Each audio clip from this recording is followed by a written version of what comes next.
What is up, guys? Level Up Sports Betting here, back with an MLB show. Yes, the MLB is returning April 1st, and we're going to give you guys some futures to help you guys make some money throughout the entire season and hopefully get some big paydays in the future because the season's going to go on for a pretty long time. Last year, we only had a half the season. Now we get a full season, and it's going to be a great one. Plenty of action to go through here. We've got boogie down picks and Matty Ice here to help us out. And we also have Josh from Winterwire. He will be doing MLB as well, but he was unable to make this show. But rest assured that he'll be around for the other ones when we continue to do them. First off, I can't give any analysis. I have an SBR show that will be on tomorrow at 2:30. I believe that is 2:30 tomorrow on the SBR show, so definitely check that out. But we're going to get Boogie Down Picks and Matty Ice. We're going to get their predictions and opinions for their futures. And we're going to start here with the AL East. So on the AL East, we're going to ask for, we can go from division winners to win totals to player props to anything that you want to offer. We'll start team by team. We'll go down. And if you don't have a bet on on the team that I talked about, just say pass, give a little, I'm giving some analysis. You can give a little bit of what you're thinking, but we don't want to stay here forever because there are plenty of teams in the MLB. First, we'll start with the Orioles here. The Orioles, Matt Harvey is going to be really one of their eighth pitchers this year. What's your take on the Orioles, Kevin? I want to hear it. Obviously, projected to be the last place team, but do you see it that way? Yeah, so you bring up a good point about Matt Harvey, because once he was announced as part of the rotation, I put it in my model, and they actually gained 0.3 wins. That's how bad they are.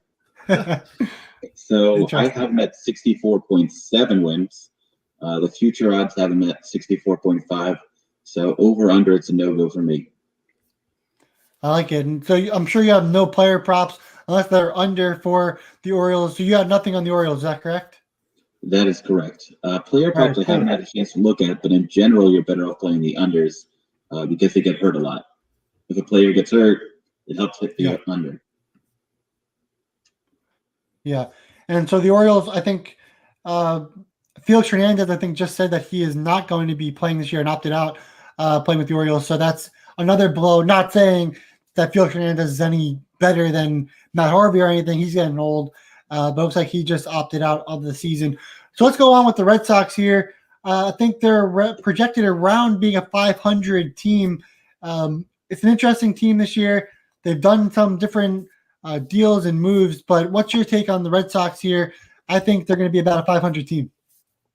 Yeah, and I agree with your prediction. Currently, their win total is at 80.5. I have them at 81.5. And this year I've done some Monte Carlo simulations where I essentially simulate the season about 10,000 times. And what's interesting about the Red Sox is I have them winning the AL East about 6.75% of the time for what should be about 1,400 for pure odds for division. So I have not checked the Red Sox divisional odds lately, but I believe they're around 3,000 at least. So that may be a good bet if you have one of those free bets if you want to. Yep. And some of the additions for the Red Sox: Marwin Gonzalez, Adam Ottavino, Garrett Richards, just to name a few. I think Hunter Renfroe. So they made some additions, but is that enough? I know their starting rotation might be not nearly as good as some of the other teams in the division. So let's talk about Toronto here. Toronto, they've made plenty of additions. They have pretty much a new look team and a lot of young studs on that team as well. Of course, the big one was Springer. Also, let's not forget they have Steven Matz. I know we're a bunch of New York fans here. So Steven Matz, you look good in spring training so far, but I think he always did for the Mets. So what's your take on the Blue Jays? I know they're a really talented team, but are they talented enough to beat the Rays and the Yankees? Based on the betting odds, they're not, because I have them at 85.8 wins. The future odds have them at 86.5. And even when I simulate the season, they only win the AL East about 14% of the time for around what should be a pure price of plus 612 for the division. Right. They have the misfortune of having to play the Yankees 19 times. as every other And AL East also, team has to do. let's not forget Kirby Yates was signed to be their closer. Now he's going to undergo Tommy John surgery. So that's a big blow to the Blue Jays, especially trying to close out games against lineups like the Yankees, for example. But so you got nothing on the Blue Jays, is that correct? Nothing on the Blue Jays. Nothing on the Blue Jays. I had nothing on most teams. Yeah, that's true. You're I'm a waiting for disciplined the, better. you know, That's what we like. I'm waiting for single game spots. Yeah. I think there's more value in circling days on the calendar. And I think that's how most of us are when it comes down to it. You know, I think that's the better way of betting. If you're going to take futures bets, take a couple. Don't go crazy and bet every single team and whatnot. You're not going to be winning money. But let's talk about the Rays. The Rays now don't have Blake Snell anymore. Does that affect them going forward into the season? It does affect them going into the season. Now, usually the Rays, it's kind of dangerous to fade them because usually they have some sort of angle that we as bettors have not figured out. But I have them at about 80.6 wins, so they're about a 500 team in my estimation. But I'm a little bit nervous to put my money down on that prediction. Fair. So I'm going to pass. The Rays, they added Colin McHugh, Rich Hill. So it looks like they're going to be the starters instead of guys like Blake Snell. But, of course, we know that they like to end their starters day after 5 innings. So it's more of a bullpen thing for the Rays. And they are deep in the bullpen like always. But, you know, it's different in the season, especially in a longer season. The bullpens could get tired, and that could definitely affect them for sure. Yeah. The Rays, their pitching is definitely their strength. Yeah. But their weakness right now would be their lineup. Now, it'll be interesting to see when they bring Wander Franco up. If they do this year, they should help him. There's only 2 above-average players in their lineup based on my model, Brandon Lowe and Randy Azarina. And G-Man Choi, who's out with an injury, is only average. Austin Meadows, I have at average. So I don't know if they can really produce enough runs to hang, but we shall see. They do some unique stuff fielding-wise. Yeah, now Randy Arozarena, he was absent from a lot of the regular season for the Rays. Then he came on in the playoffs, and a lot of people didn't know who he was because of that. But, yeah, the Rays are a special team, and somehow they always find a way, and they always get rid of those stars, and they bring on younger players or veterans, and they find a way, like Charlie Morton, for example, the other season. So, the Rays are going to be interesting. Do you have anything on this, Matt? No, I actually had a question for Kevin though. If not the Yankees, who would be your bet to win the AL East? Who would you pick? The Red Sox. The Red Sox? Just because the odds of the variance they occasionally win the division. Okay. So let's go to the Yankees. Essentially, I calculated how much the win totals deviate every single year. So I have my own win total numbers. Put it in my simulation about 10,000 times. And the Red Sox were my best value. Okay. So definitely don't put your life savings on it. But if you have a free bet lying around and, free bets, you're only going to get the winnings. You're not going to get the stake. So you might as well do it on a long shot with good value. Mm-hmm. No, I agree. So we're looking at the Yankees. Do the Yankees have a chance of getting 100 wins this year, Kevin? They definitely do. Certainly their divisional odds are actually a good value. I have them at about a 74% chance of winning the division. Wow. Which translates to minus 283 odds. So even betting on them to win the division is a good bet. It depends on if you have the stomach to have something at that, short of a price for 6 months. Yeah. I do not have the stomach. But maybe I should, because typically I bet against the Yankees during the year because the Yankees are one of the most overbet teams. Yeah. No, I have them winning 100 games. Okay. Let me check my numbers, because you asked. I can see that. You said I can see them winning 100 games. So now I'm checking to see how many times they win 100 games. Because their mean win number, I have the Yankees at a 97.6 win team, but all right, my spreadsheet's not cooperating with me. Tell me how often they win 100 games or more. But if the numbers do come up, I'll let you know later in the show. Now, do you know if Corey Kluber was any reason to help that 100-win team? I know Kluber, obviously a former Cy Young guy coming in for the Yankees. They added Jameson Taillon as well. So those pitchers are those pitchers better than a guy like Deivi Garcia or a guy like Michael King? Are those pitchers going to be better off, or should the Yankees be pitching those younger athletes? The Yankees should be pitching the veterans because I have Kluber at a 4.22 deserved run average. I'm just using the Baseball Prospectus projections, which are really great to get. It's only like $60 to get a subscription for the year. Just the numbers came in. Yankees have a 40.4% chance of winning 100 games or more. Wow. So if there's betting odds on the Yankees winning 100 games or more at better than plus 150, you should play it, I would say. James Taillon is better than Deivi Garcia. Mike King, I haven't even thought of yet, but I can plug that in, see what impact he has. But essentially, Jordan Montgomery's a weak link. But really, besides Garrett Cole, their starters are a little dicey. I know I'm not going off a limb on saying this, but if you look at their combined bullpen strength, their bullpen as a whole is better than all of their starters except for Garrett Cole. No, that's fair. I'm expecting a big year out of Chapman, O'Day, and Chad Green, and maybe a decent year out of Johnny Lasagna. I know his last name is pronounced differently. I just call him Lasagna. Yeah, I like it. Makes sense. I like it. I like the Yankees and I like lasagna, so it works for me. I love it. So there you have it. So the Yankees are obviously the favorites to win the division. Obviously, could potentially win 100 games. And if you don't pick the Yankees, Kevin says the Red Sox will be the next best bet. Anything else that you want to share before we move on to the AL Central? Yeah, the AL East is priced pretty well. Okay. And the AL Central is definitely not. So let's go into that AL Central. We'll start with the projected worst team, and that's the Tigers. 67 wins. Is that something that is doable for this team, or are they worse than that? Good question. They certainly are at the bottom of the litter. I have them at 64.1 wins. So I don't have the stones to bet aside. Yeah.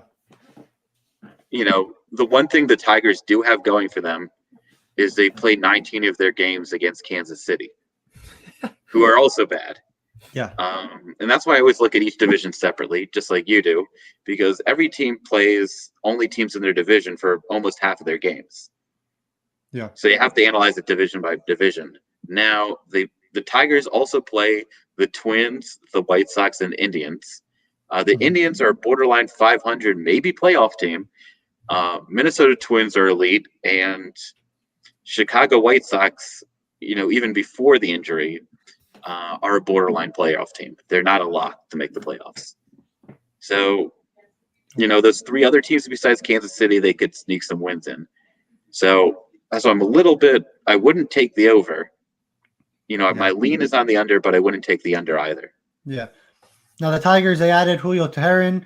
They also added Nomar Mazara, Renato Nunez, Wilson Ramos, Derek Holland, Erasmo Ramirez. These are all like names that we've heard of before, but they're not names that are gonna move them above and beyond. And I think that Kevin would agree there. But let's go on to the Royals. I know they don't even have a single above average offensive player. Yeah. They have like three average players, Miguel Cabrera being one of them. Don't need Torkelson to get in there.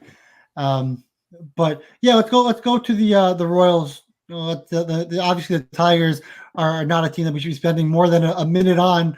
But the Royals, like you said, they're not nearly as they're kind of almost just like the Tigers. Obviously they have a little bit better offense with a guy like Whit Merrifield, but and they also, of course, they got Andrew Benintendi, who's going to be a solid addition to the offense as well. But why do you see the Royals being kind of lower tier with the Tigers compared to maybe being mid-tier and winning maybe 80 games or something? So they're kind of like a little bit of an inverse of the Tigers, even though they're both mediocre. And that the Tigers have some pitchings that's, decent, that may bounce back. But, the Royals have a pretty awful bullpen. They have a pretty awful starting lineup. I mean, not starting lineup, starting rotation. Their hitting's decent, though. So that's why I have them at 72.1 wins. I mean, they have Jorge Soler.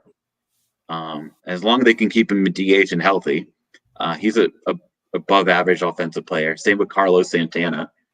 Benintendi's average. Salvador Perez as a catcher. It's good to have somebody who is above average offensively, but on defense, actually, Perez is a liability. I factor in defensive run saves as well in my model. Adalberto Mondesi is an below average player, even on defense. So really, Whit Merrifield, he's good at stealing bases, but he's an okay fielder. He doesn't really help that much on defense, and I would say he's a little bit above average on offense. So, Fair. I haven't seen what the Royals' win number is right now, but I believe it was really close to mine. I have it on DraftKings right now. It's 73.5. Yeah, so that's actually 1.4 wins higher than my total. Yeah, and the over's actually juiced a little bit too. Yeah. Now, but the Royals, they didn't have a wild offseason. They kind of kept it slow. They did add Carlos Santana. They added Benintendi, Brad Brock, agreed to a minor league deal, but maybe Mike Minor. Mike Minor, another guy, agreed to a 2-year deal. So they added a couple players, but they didn't go off. So we'll see how these additions really need to perform if they're going to be a 500 team, especially against the White Sox, Indians, and Twins. And that leads us right into it. Let's go to the White Sox. Obviously, a major injury for the White Sox, and that killed a little bit of the team total in the line for the for the White Sox a little bit. Eloy Jimenez tried to rob a home run and screwed up his pec and whatever else he did, and he's going to be out for a little bit. So the White Sox, this is a team. They got Liam Hendricks as their closer instead of Alex Colomé. That's going to be pretty big to close out games. How do you see that addition helping this team? Well, the Jimenez injury has tectonic effects throughout the whole division. So once I put that injury in my model, every single AL Central team gained about 0.4 wins. And the White Sox lost 3 wins. And I was already down on the White Sox, even before that injury. I thought, a lot of players on their team had a career year, especially Jose Abreu last year, and their numbers were inflated. They have some liabilities on pitching as well. So, they dropped from 85.1 wins to 81 point something. They dropped it. They dropped down since the injury to 81.9. So Kevin, DraftKings has White Sox win total at 90.5. You're saying under's a pretty solid play? Yeah, that's my favorite play. Actually, it was one of my favorite plays before the news. And then it helped you out a little bit once the news came out? After the news, they hadn't changed the odds. The only thing they changed were the divisional odds. I'm hammering that right now. Thank you. Yeah, definitely. So, Kevin, what did you get it at? White Sox under 90.5 at what was the juice? I have -120 right now. That's right. Okay. Yeah, some sites have shifted, some haven't. I think the reason why they're keeping the price the same way is so many people are pounding the White Sox over based on last year's performance that they kind of want to get some people to bet under to balance it out. Cool. So the real values aren't betting on the real value besides betting on the White Sox to go under are betting the Indians and the Twins to win the division. So let's talk about the Indians. What do you like about the Indians? This is a team, they've obviously, they always have great pitching, but the hitting really struggled last year. Now they're, of course, without Lindor, who's now a Met. So what do you see with this Indians team? Is there going to be enough hitting for them to get, a solid win total here? Yeah, there is enough hitting. The hitting isn't the greatest, but their pitching is so good. Yeah. They have all these, the White Sox, not the White Sox. The Indians still have Jose Ramirez, who is a stronger offensive player than Francisco Lindor. They still have Franmil Reyes, who's a home run machine. They have Eddie Rosario, a Yeah, couple he's just average players, and a couple of below average players.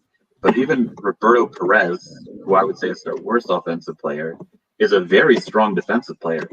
He saves about 15.6 runs, I'm projecting, for this season, as opposed to some other catchers like Salvador Perez that cost their team runs. Yeah, that makes sense. So general rule of thumb is, for every 8 runs a player produces, that creates a win. So do you have a best bet for the Indians? Are you taking the Indians to win the division? I'm taking them to win the division. Last I checked, they were plus 900. I forgot what site. But essentially, the reason why is when I run the numbers, the Indians win the division 27.7% of the time, which would be equivalent to plus 260. Cool. Yep. So there's your Indians. Of course, they do have Ahmed Rosario and Andres Jimenez, who are in that deal with for Lindor. Yeah, they could be great players. Jimenez obviously has a lot of potential, and Rosario was always on and off with the Mets, but some I think solid Rosario additions has up a the lot of middle. potential too. Yeah, he's they only both 25. I mean, Yeah. they're Well, Exactly. they're trying him in center field. We'll see how that goes. Yeah, I think the Mets tried it as well, so I think he has some experience, at least in practice. But First of all, the Mets try everybody in the outfield, but that's true. They still have Dom Smith out there. But let's go off to the Twins now here. Just get your view on that. Are you also taking the Twins to win the division, Kevin? I am. Twins are the best team in the division, even before the White Sox injury. They won the division last year, and they didn't really lose anybody. I have them at 88.4 wins, so I think that's slightly below their win total last I checked, or slightly on it. But I have them winning the division 43% of the time. So if you combine, Twins winning the division and the Indians winning the division, you have about a 72% chance of cashing either one of those tickets. And what was the juice on the Twins there? Plus 160 on Fox Bet. I like it. We've got 3 bets in the AL Central, and like Kevin was saying, it's a wacky division compared to the AL East. But we can talk about the Twins just a little bit. They obviously added Alex Colome into their bullpen.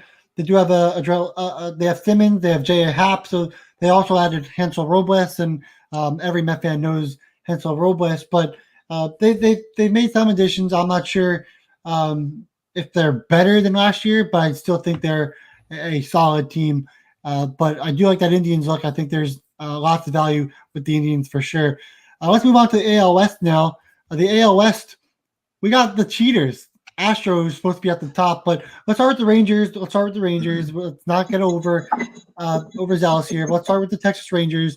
Now, the Rangers, again, they're supposed to be the worst team in the AL West. Could easily be the worst team in the entire league this year. Obviously, the Orioles have something to say, and we can go to the NL. There's other teams like the Pirates who have something to say too, also the Rockies.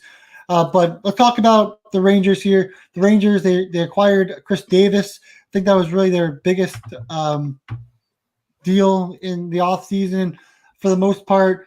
Outside of that, it's really kind of been the same. So what do you see with the Rangers? You think they're back to being awful? Actually, no.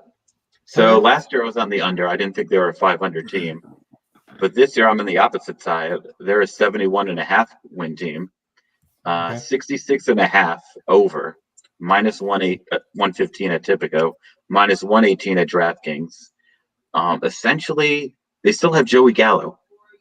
And they have Nick Solik, who's an above average offensive player. Other than that, I will say Willie Calhoun's okay. Other than that, their lineup's awful. But in terms of pitching, they have, some okay veterans, and, their bullpen is pretty bad, but it's not, dreadful. And they could, sneakily win some games. I even, based on my model, they won the AL West 4% of the time. So I even went with them plus 7,500 on FanDuel to win the division. So now, when you talk about how the bullpen's not bad, how the pitchers aren't bad, do you have the ballparks in this model? Because I know the Rangers obviously have a new ballpark. It's more of a pitcher's ballpark now. Does that have anything to do with the bullpen being better now? So that's the crazy part. I'm actually using ballpark neutral statistics in my model. In the single games, I'll put in the ballpark effect, right? But I'll go on the effect for the other team as well. So certainly, it'll be interesting to see what the run totals are going to be in Ranger games this year. Yeah. Cool. So is that an official play for you, or is that just a lean? Yeah, that's an official play, both of those. Over 66.5 wins and plus 7,500 to win the division. You're just throwing out money there, but we will see. That's a free bet play. You said Rangers at plus 700? Plus 7,500. Okay.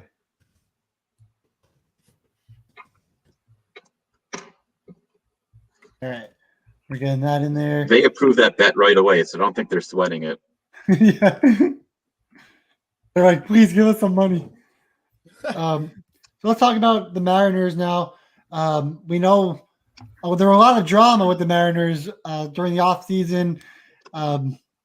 So this team probably not built to do much this year. They did add James Paxton, Ken Giles, Rafael Montero. They got Chris Flexen from the KBO. So how do you see these guys helping out Seattle if they're going to? James Paxton is a huge help for them. He's by far their best pitcher. The issue with him is he's not projected to pitch many innings. He's projected to pitch about 5.3 innings per start. So if you are betting on the Mariners when he's pitching, you might want to look at the first 5 inning odds. Other than that, their starting rotation's dreadful. Chris Flexen's the worst. There's a reason why he was in the KBO as a foreigner. Their bullpen is one of the worst in the league. Yeah. Their starting lineup is interesting to note because defensively, they're an okay team. Offensively, they only have like 3 players that are weak link, but because they don't really have anyone that's really good except for Mitch Haniger, they're a slightly below average offensive team at full strength. Now, do you think Kyle But Lewis? Unfortunately, they have to play for about a quarter of their games. They have to play either the Astros or Athletics. Yeah. And then they have to play 19 games against the Angels. Yeah. Now, do you think Kyle Lewis performs better this year and helps the offense a little bit more? I know he's one of the better young players. Does that help anything? If he has a better season than projections, does that help the Mariners do anything to maybe limit the A's, the Angels, or the Astros in their win totals or their chances of winning the division? Yeah, we can play around with that right now. So right now he's projected to bat third, and the Mariners are at 72.4 wins. My projections from Baseball Prospectus has as deserve runs created plus at 102, with the average player in the league being 100. So let's say theoretically he has a DRC plus of 115. How many more games do the Mariners win? And this is adjusted on their schedule. They win 1.5 more games if he's above average offensively. So even if he performs that much better, he doesn't make him a 500 team. There you go. Cool. So their Kevin pitching really is their liability. So Kevin hates the Mariners, guys. So don't make any bets on the Mariners unless it's an under. Well, I don't know about the under. I believe last I checked, the total is pretty efficiently set. Oh, is it? Okay. So just lay off the Mariners and just whatever. Go on with, I guess, the Athletics here. They're the next team. I think the Athletics are a team that kind of always get hate before the season begins, and then somehow they find a way when the season begins. Now, they added Mitch Moreland. They added Trevor Rosenthal for the bullpen, Sergio Romo for the bullpen. They have a guy named Jed Lowry. I'm not sure who he is. He was in the Mets for 2 years, but I don't really know what he looks like. They also got Elvis Andrews, a little bit of veteran there. But outside of that, really haven't done much. They did lose like Hendricks, for example. So What's your take on the Athletics? Are they truly a 500 team, or are they better? I have them at a 500 team. I'm not willing to bet on it, other than betting on the Astros to win the division. Because the conventional wisdom is nobody else has a chance to win the division other than the Astros, because the Angels always blow it. But we don't know what type of tricks they have up their sleeve in Oakland. Yeah. Matt Olson's a beast. Matt Chapman's a beast. Mark Hanha's a beast. But other than that, they have okay offensive players.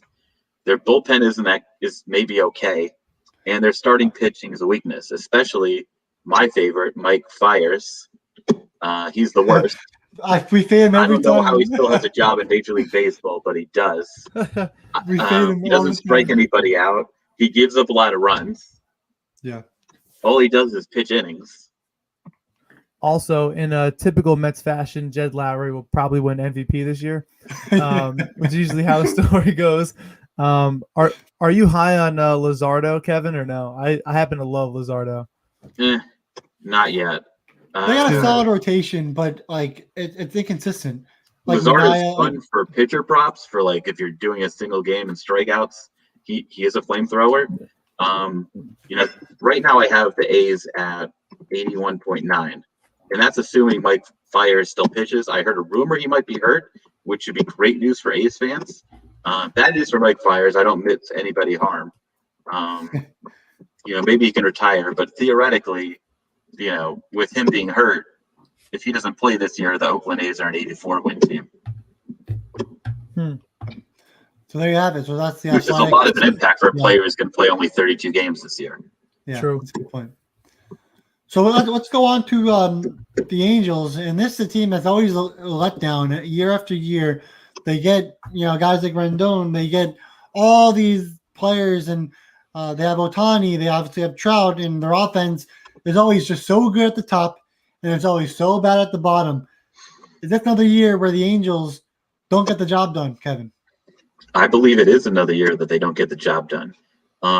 They're trying to have Ohtani pitch again, which is bad news, because for whatever reason, he's not going to pitch well in the majors unless he gives up hitting. Hitting, he's a good offensive player. He's not a game changer like Mike Trout. And you look at the rest of the rotation, Dylan Bundy, he surprised us last year. He normally hadn't performed very well. He had a good year last year. He's going to regress, but he's still going to be good. He's reliable for about 6 innings. But Jose Quintana, I wouldn't trust him that much. Andrew Haney, he's pretty good, but he's not a game changer. Griffin Canning is another guy who gives up a lot of runs. Their bullpen's kind of decent. I will give him that. But, basically it's a team that plays against the Astros and A's, and they have Mike Trout, Anthony Rendon, and not much else. Yeah. That's the Angels. That's true. It's That's basically how you describe them. Yep. That's the Angels for you. But now you got the Astros, and I think right now they're projected to win the division.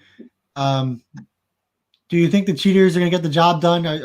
I know that we talked earlier, and you said Altuve should have a better year. So maybe you can expand on that and let us know if the Astros are definitely the team to beat in this division. Yeah, so people like dumping on the Astros because they're cheating, but I like to think they're dumping on it because they were cheating and got caught. Because how do we know some of these other teams aren't cheating? Let's be real. Yeah, you're right. Baseball. You're right. You're right. I mean, Willie Mays even cheated. He took methamphetamines. Yeah. But no one talks about him doping. Everyone cheated. Yeah. So, the games are played, it's going to happen. So, in 53.5% of my simulations, Houston wins the division. So, to win the division, they should be minus 115. The last I checked, they're about, plus 130 to win the division.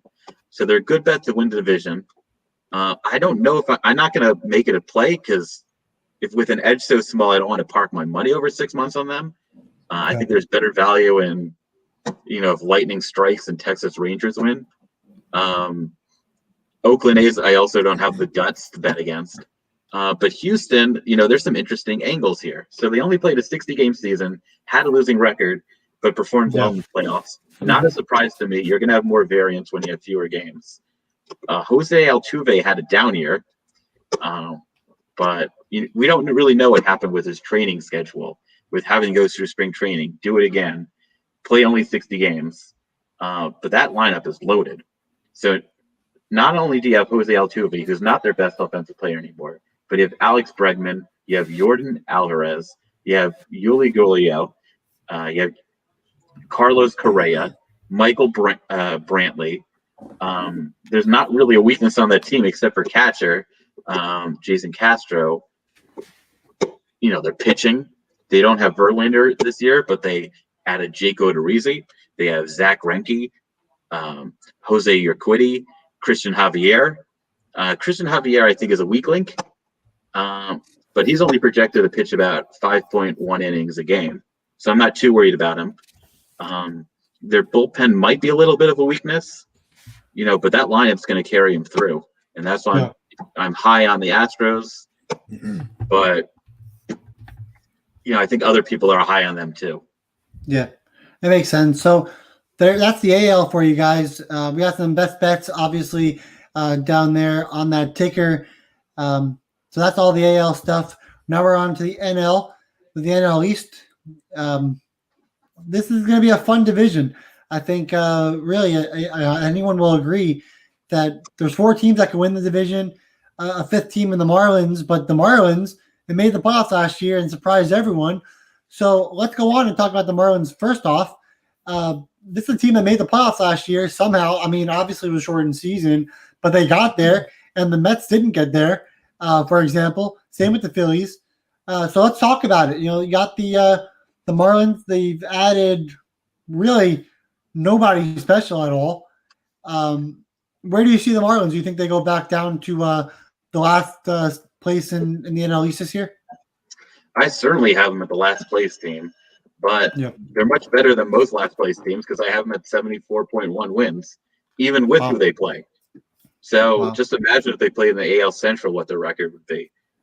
Because I have them even higher than the Tigers, the Rangers, the Royals, the Pirates. There's tons of teams that they're better than. That's cool.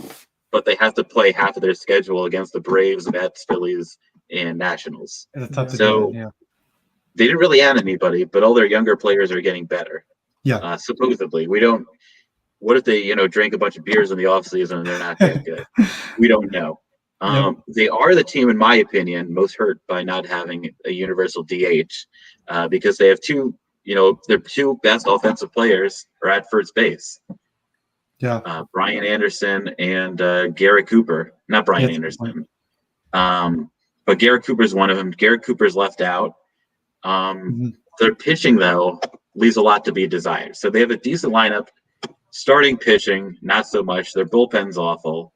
Sixto Sanchez is their best pitcher, not Sandy Alcantara. Those 2 are probably going to end up being decent pitchers once they're fully developed, but right now they're being thrown into the fire. They're going to have a chance to win a lot of games as underdogs this year, but in terms of futures, I don't see any plays on them. The bigger impact I can see is them playing spoiler to a lot of these contending teams. And the Marlins have done that to the Mets in the past. Countless number of times. Yeah. Let's go to the Braves now. The Braves, they're the Braves and Phillies are really kind of I don't know. There's a lot of projections that have the Braves around 500 team, and there's some projections that have them way above that. So give us your take on the Braves, because there are a lot of projections that don't like the Braves, and there are some that really like the Braves. So what do your models say, and what do you think about the Braves? Yeah, so I have the Braves at an 86.8 win team. They are hurt by not having universal DH because Marcelo Ozuna is not very good at fielding. Personally, I wish they had the universal DH. I don't want to see pitchers hit. I want to see pitchers pitch.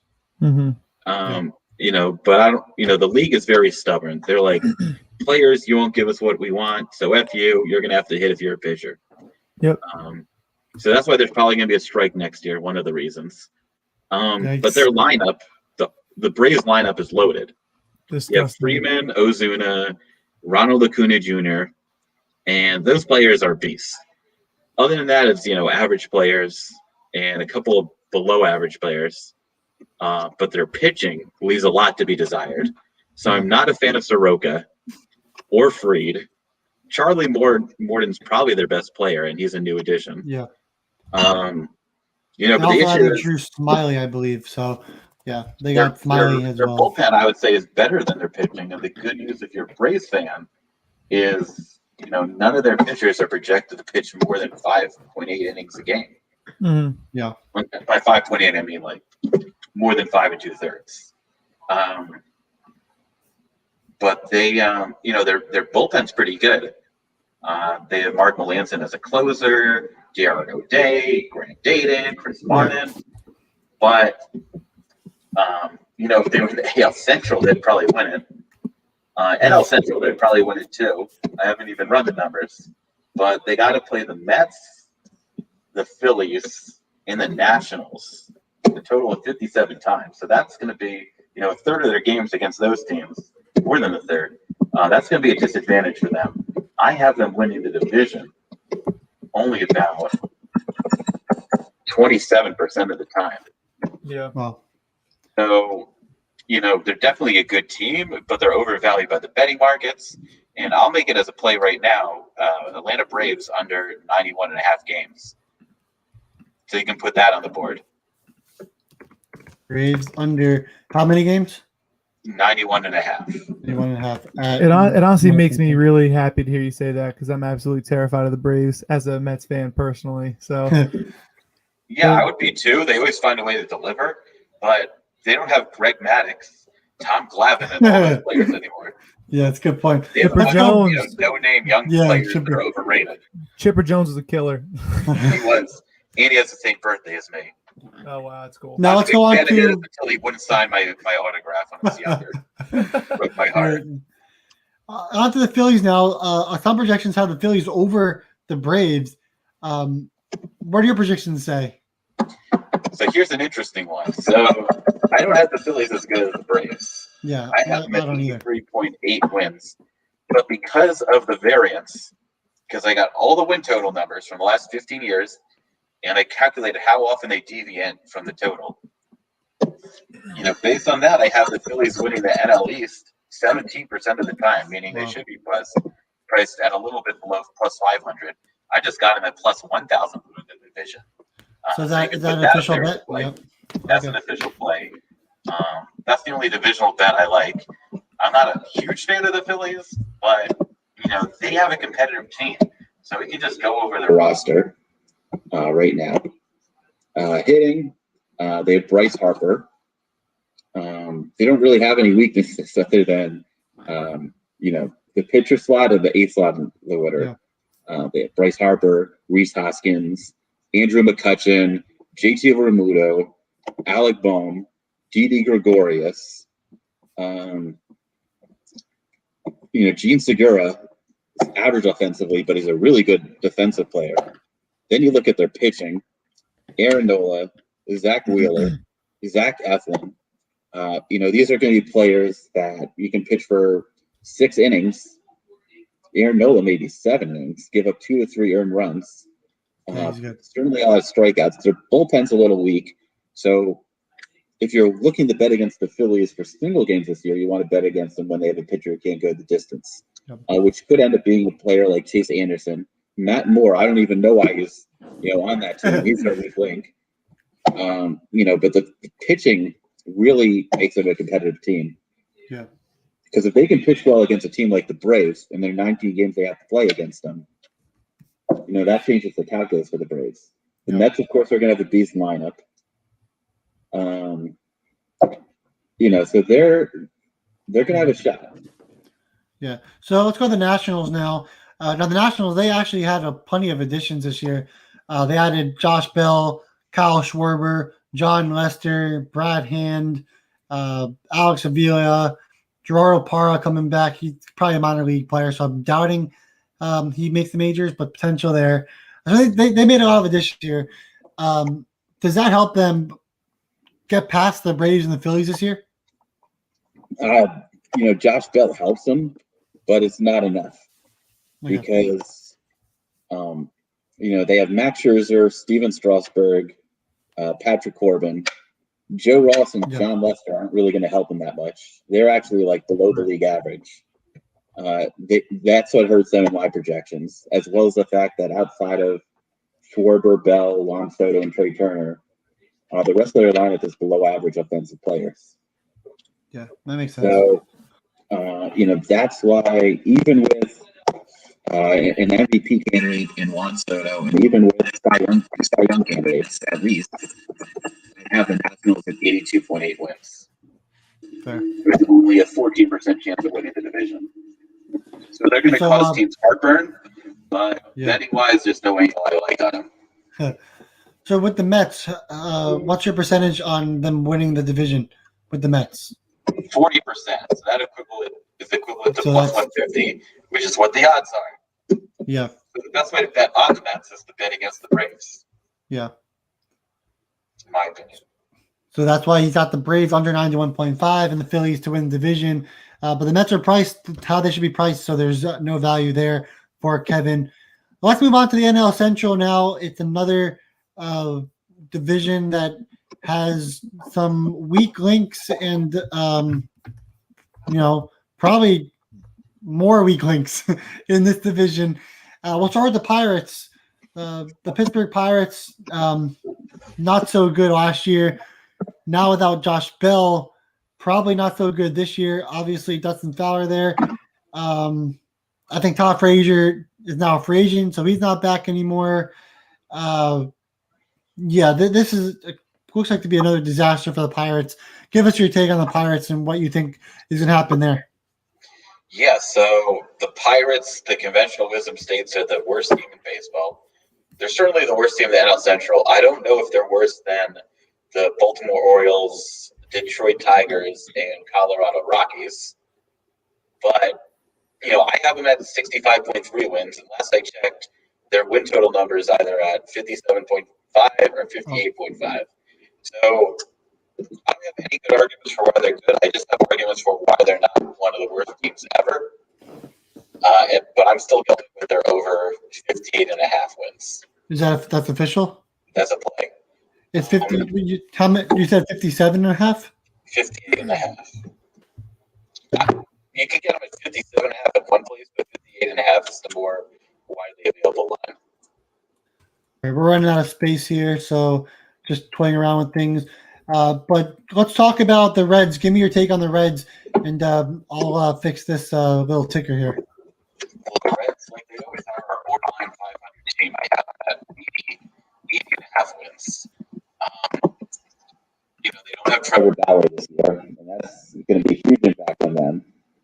But they still have Luis Castillo, who, whenever he pitches early in the season, you could probably bet on the Reds, like opening day. Because even though he had a great season last year, if you look at his stadium adjusted, his FIP, his xFIP, it's like almost a full point lower than his ERA. So he gave up one more run per game than he should have given up last year. Gotcha.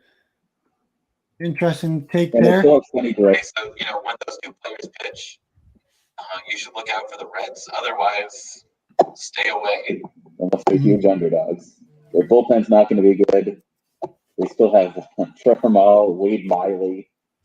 Hitting-wise, they have Eugenio Suarez and Joey Votto, who are beasts. But other than that, and Jesse Winker. Moustakas and Castellanos are decent, but they're not going to put them over the top like people thought last year. And then they don't really have that much. They leave much to be desired. Mm-hmm. Cool. So there's your take on the Reds. Now looking at the Cardinals, obviously made a big addition with Arenado. Does that help them become a 500 team, or was that just kind of a waste of getting Arenado? It certainly helps them, but I still have them at 79.5 wins. So Arenado is definitely a big get. But the issues for the Cardinals are that, I think one, their bullpen is going to be pretty weak. Other than Jack Flaherty and Miles Nicholas, their starting pitching leaves much to be desired. And even, those two are their best starting pitchers. Flaherty and Nicholas are only going to pitch 5.5 or 6 innings to start. So they still rely on the bullpen for the rest of the game. And, there's no one eye-opening on that bullpen. Their starting lineup, also, even with Arenado, is barely above average. So you have Arenado and Goldschmidt who are studs. Imagine if one of them gets hurt, how's that team going to produce any runs? Yeah, imagine that. They don't have a universal DH this year for Matt Carpenter to play. That's going to hurt them. So I'm going to make an official play right here. Cardinals under 80.5 wins. But I really think the best way to play them, and you'll find out why in a minute, is to bet on the Cubs or Brewers to win the division. Okay, so now tell me why you like the Cubs here. It seems like they were kind of getting rid of most of their players this off season, and it looks like things were getting changed. They were going to go rebuilding mode. So why do you like the Cubs to potentially win the division here? Well, that's why the Cubs are at 78.5 for their win number. Not because of their current roster, but because people suspect they're going to sell off their best players, which they certainly will. But I think the MLB teams are being a little bit cautious on trades right now because they know they might be a strike next year, and they want to, or if there's not a strike, they think they can shaft the players with the worst contract. So I don't think there's going to be much action on the trade market. But with their current roster as it stands, I have the Cubs at 85.3 wins. Over, but let's say the Cubs decide to sell off, then that over doesn't look too smart. I think the best way is to bet on them winning the division at plus 500 on FanDuel or BetMGM. I have them winning the division about 31.2% of the time. But let's just look at their team right now. Sure, they don't have John Lester anymore, but as I mentioned, John Lester shouldn't have a job in the league anymore. I'm not too concerned about that. They have Kyle Hendricks, who quietly is a boss. He can pitch for many innings, which with weak bullpens is what you want. Someone who can pitch 6 to 7 innings. Other than that, their starting pitching isn't that good. I'll give you that. Their bullpen is okay, but if you look at their lineup, they have some studs that they haven't traded. They still have Chris Bryant. They still have Anthony Rizzo. They still have Javier Baez. Jock Peterson is an addition on them who's going to help them out greatly. Wilson Contreras, as a catcher, having an above-average offensive player as a catcher is a huge help. They don't have any weak links except for maybe at second base with Eric Sogard. But once they eventually bring Nico Horner up, because they're going to try and manipulate his contract, he's going to be a little bit below average, which is fine. So, if that's your worst problem, plus the pitcher hitting on offense, you're in pretty good shape. All it takes to win a game is to score more runs than the other team. Their defense is a liability. They have one of the worst defenses in the league. Yeah. But, that's why I rank them high, is because assuming they don't sell off their roster, they're going to have a competitive, starting lineup every single game. Teams that rely on their pitching, it's only when that pitcher pitches that they're good. If that pitcher isn't in there, they're out of luck. Yeah. Cool.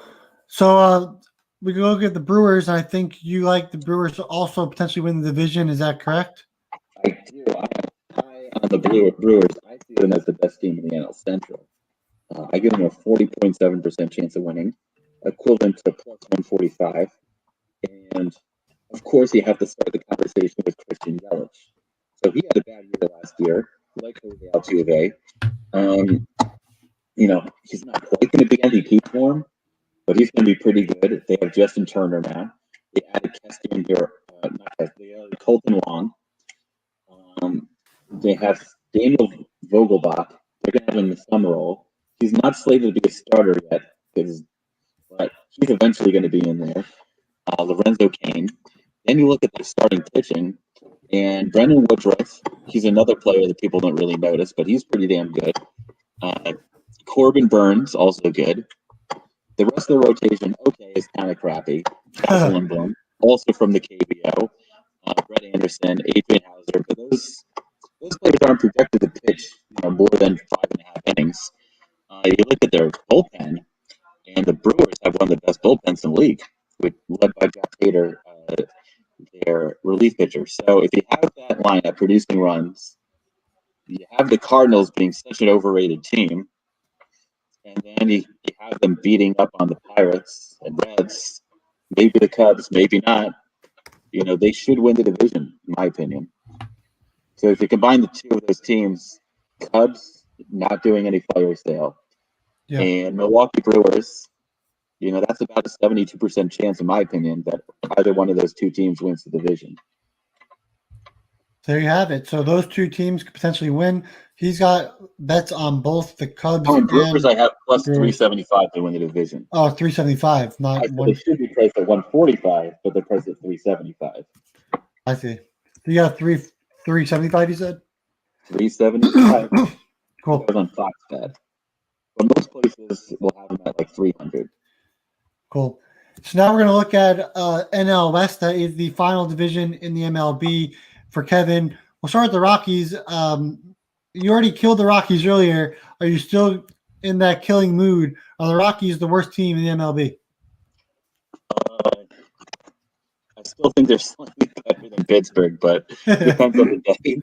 But they are better than I think the competition for worst team is going to come down to the Tigers or the Orioles. So, the Rockies, no pun intended, are going to have a rocky season. I have them at 67.8 wins, which I believe is not very far off from their total.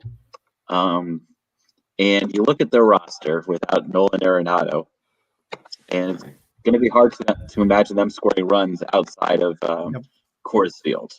So they got in their lineup, which is one of the worst in the league, other than Trevor Story, Charlie Blackmon, and CJ Cron, a bunch of below-average offensive players. So they have three really good players that are serviceable. CJ Cron doesn't get enough respect, but they got a bunch of nobodies. Yeah, you love CJ. In their lineup. Then you look at their pitching. German Marquez is pretty damn good. You wouldn't know it from his ERA. And he pitches a lot of innings. Yeah. The larger issue is, even with him, they have nobody in their starting rotation that just you can rely on fanning out batters. And if you're in a hitter's park like Coors Field, strikeouts are more valuable. Look at the rest of their starting rotation. Leaves much to be desired. Their bullpen's also really bad. So, and they have to play the Dodgers and the Padres for a quarter of their games. Sure. Fair enough. So the Rockies can have a rocky season. Let's go on to the Giants. I think the Giants, they're a young team. They're pretty good, but they're in a wrong division. Would you say that's what you're thinking? Be close to it. I mean, the Rockies and Diamondbacks are a class of their own, below 500 teams. They're not playing in the NL West, but then they play in the NL West, and they're out of luck. So I have the Giants at 76.7 wins. I forgot what their win total is right now. For the Giants? I think it was something where I should play the over, but I don't have the guts to do it. Unlike the Rangers, per se. Mm-hmm. Let's check. They're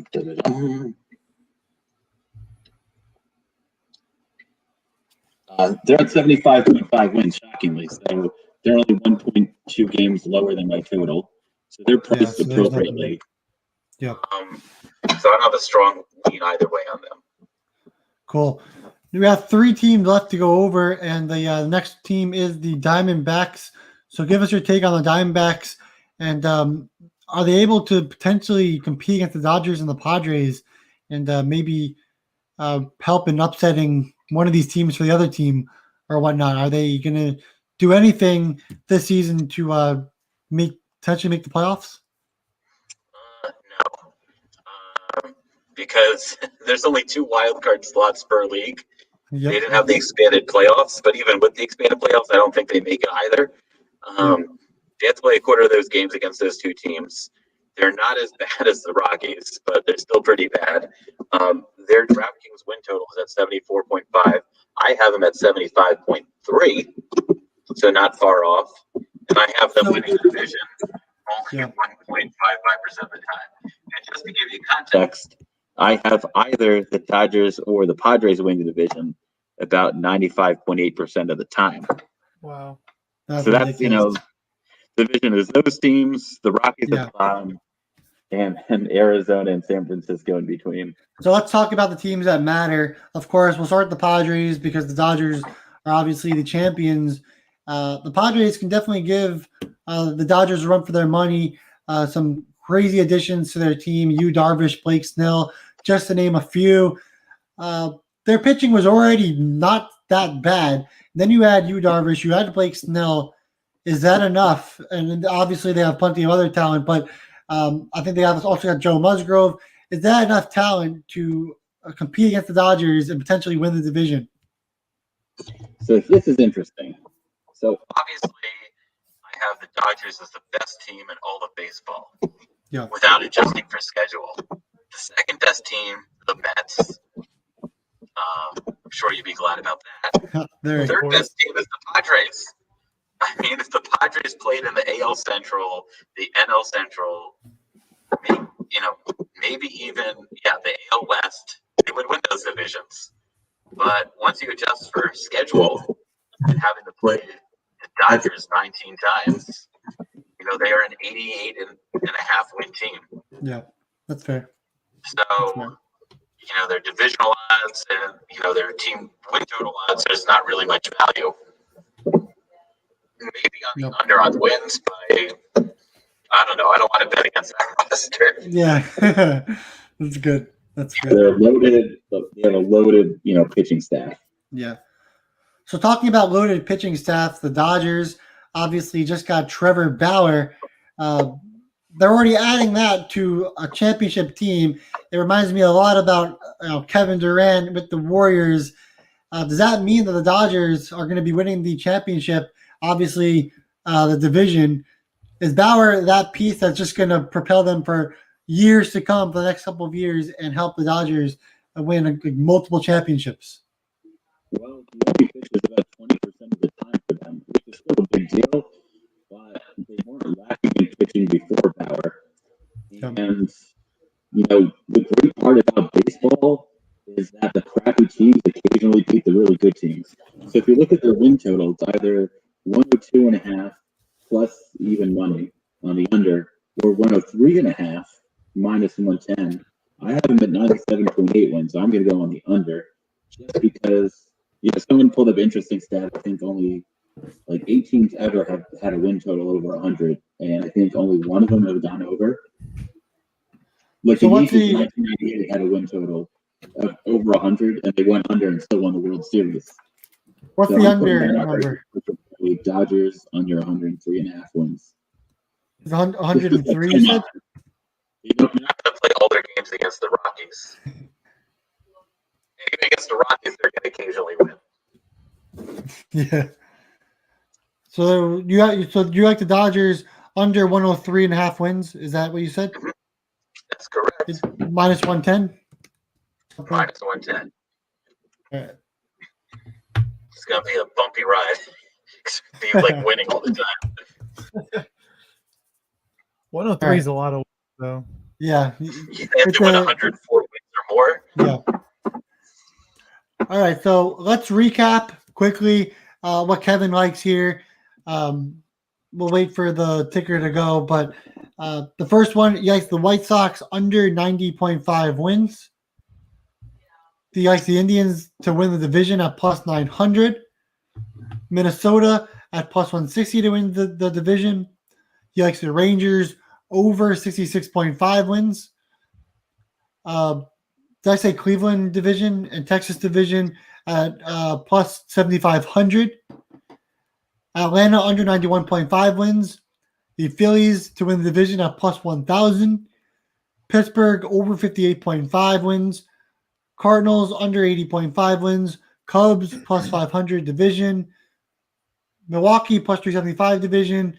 And under 103.5 for the Dodgers. I just couldn't fit that underneath because we ran out of room. Those are all the bets. One last question for Kevin. When people are tailing these bets, what are the units? What are you putting on each of these bets so that they know not to maybe put their entire house on Texas division plus 7,500? Yeah, I'm doing like smaller units on this that I do on my per game bets. Yeah. Just because even though I'm confident about these bets, this is money I'm not going to see until October. So I would say half of what your normal unit should be on these bets, and then a quarter of your normal units on the Texans to win the division, for example. Gotcha. I figure why not put at least something on Philadelphia or Cleveland, even though it won't happen because it's good value. Yep. Cool. So there you have it. There are all the bets for Kevin for his futures bets. If you want all the analysis, definitely check out that Discord in the YouTube description below. On April 1st, we do become paid. We were free from February into March. So we gave you guys a little bit of what we do. And now we're going to go back to paid. And baseball season is clearly our best season. You just saw Kevin talk for an entire hour on futures bets. Imagine what he can do when there's actually games being played. So definitely check out the Discord and the Patreon when we go paid in April.